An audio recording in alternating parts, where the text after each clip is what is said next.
For millions of years, Mother Earth has provided her natural resources to the human race so that we may keep our homes warm, grow food to nourish our bodies, and have fresh water to drink. She willingly has given and given, and humans take and take from her.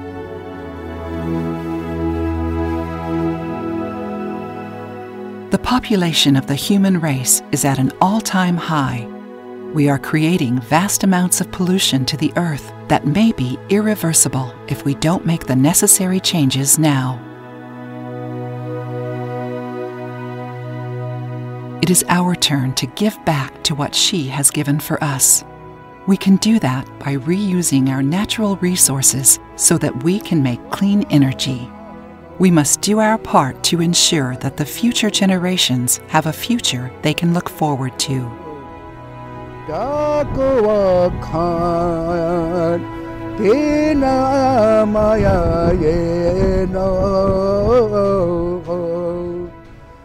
Far too often in the past, First Nations have been shut out of the power industry generation.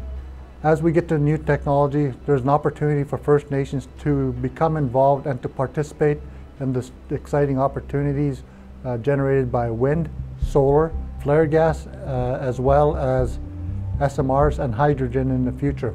These new technologies will not only benefit our membership, but also create a more sustainable environment for our grandchildren and those yet to come.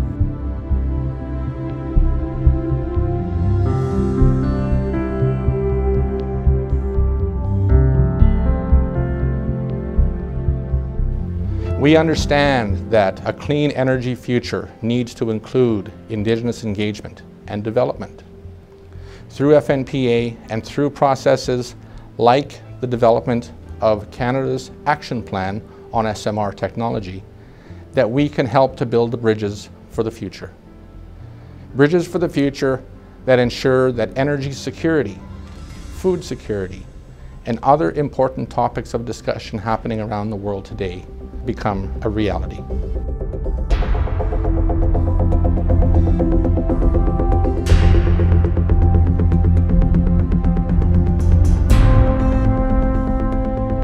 Reconciliation is an obligation of all First Nations, non-First Nations who call Saskatchewan and Canada home to take the 94 calls to action that our over 100 residential school survivors asked of us to make sure that the future generations do not have to go through what our current and past generations have been through. One of them is number 92, and that is call to action with economic development. First Nations people must and have to be a part of all growth in our province and in our country. It could be from renewable energy to frontline, but it has to do with economic development.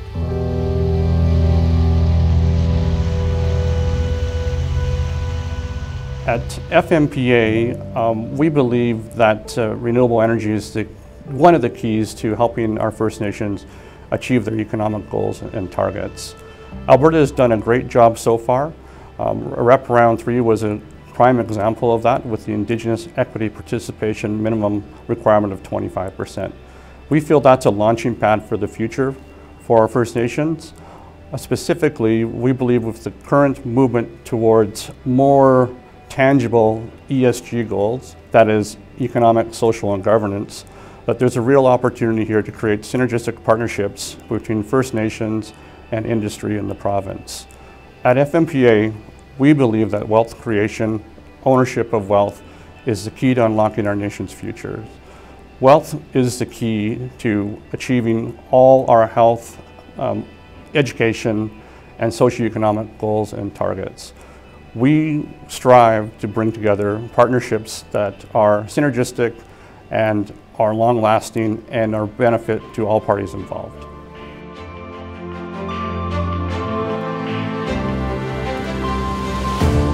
Indigenous people have always had a relationship with the lands. A deep sense of respect is given. They only take what is needed so that others may share in the wealth that Mother Earth has given them. They believe there is a natural law when it comes to what they take from Mother Earth.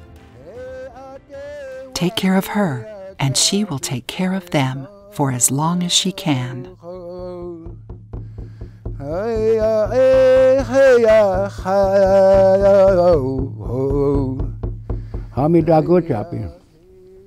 Ade wakatran ke Johanna gaga tehan. Dago Johanna oni je Johabino. Dago gityabi no. Ade wakatanga je chek wachinga ehan. Tagani Johanna nina wakatino. Aho pabi wo. Makuchene nina wakatino. Dago Johanna nina wakatino.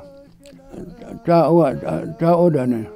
Ta Johanna nina wakat. Wamakaskana. Wamnuska. Dago Johanna nina wakatino. Aho pabi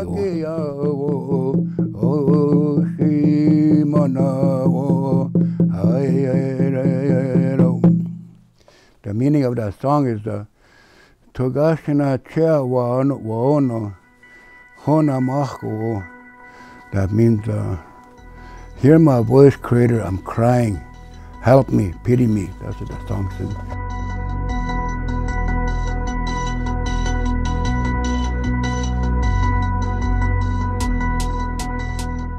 Reconciliation is about returning to the kind of relationship that we used to have, or to establish the kind of relationship that we mutually wanted at a certain point in our historical past.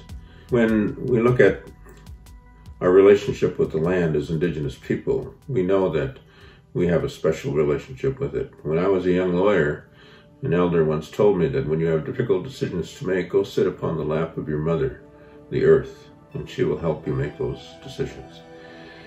Because of that special relationship, we only took what we needed from the land. We only exploited it to the extent that we needed the resources to be able to rely upon. And what that means today is that our relationship with the land is still a very strong part of what it is that we need to do.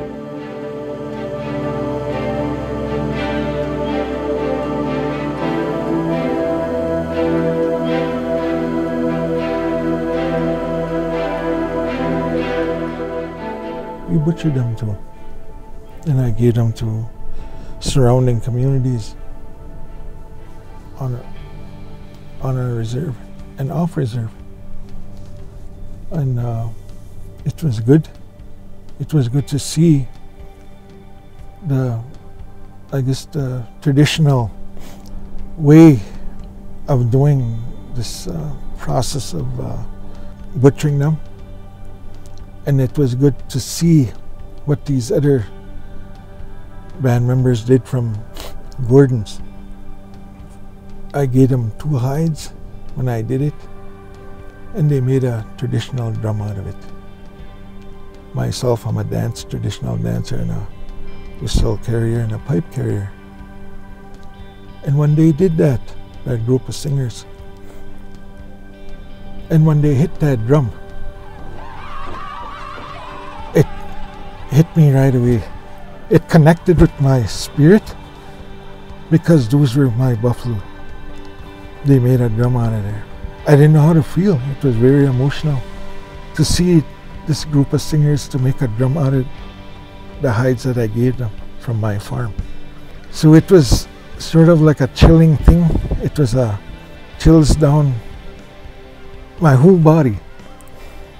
And that's the power of what we have here today. We don't realize that. Some people think, oh, they're just buffalo. They're not. It's something that we used way back. Our ancestors. We made our clothing from there. The ladies made their traditional dancing dresses.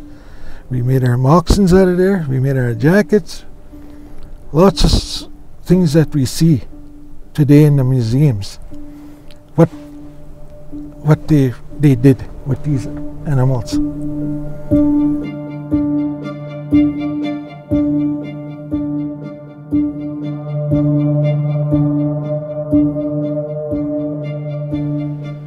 today's world, during COVID-19, we have many struggles.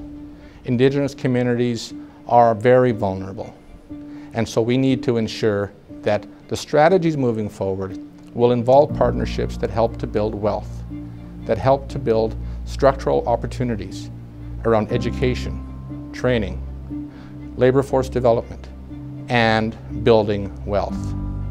Equity participation is just one way, but there are many ways that we can help to build these bridges, and we invite each and every one of you to be a part of the conversation regarding SMR technology, hydrogen, and other emerging technologies that provide promise and hope for a better future.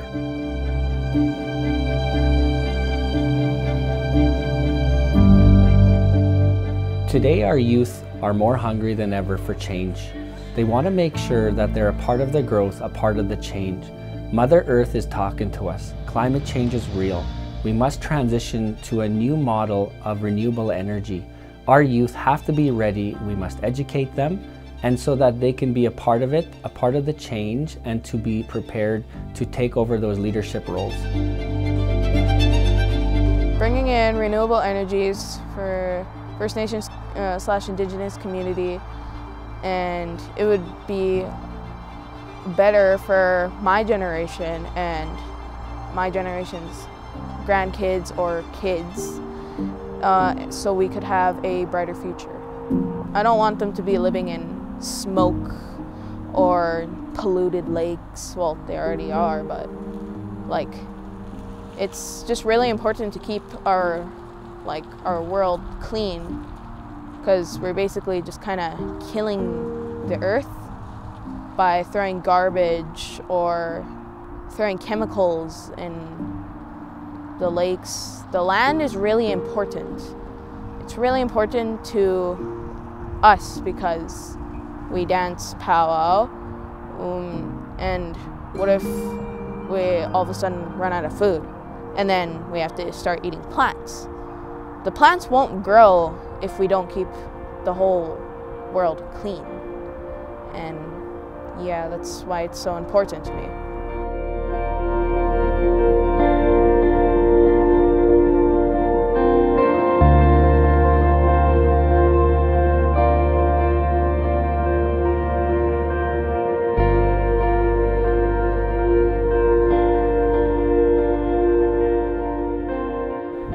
Our forefathers depended on the natural resources in the environment, and they were connected to our ceremonies, our culture, the wind, the sun, and now with climate change and everything that's going on, it's time to reconnect. In my belief that, you know, we utilize the sun, we utilize the wind, which has no effect on our environment. And if we harness it, then we can save Mother Earth. Mother Earth is desperately needing our help to reset her natural resources in a number of ways. To bring life to her once rich soils, to make her water fresh again, and to enable animals to roam freely to set the natural order of grazing. She will heal again, but it is up to us, starting now, to bring reusable and clean energy resources to the forefront of environmental reconciliation.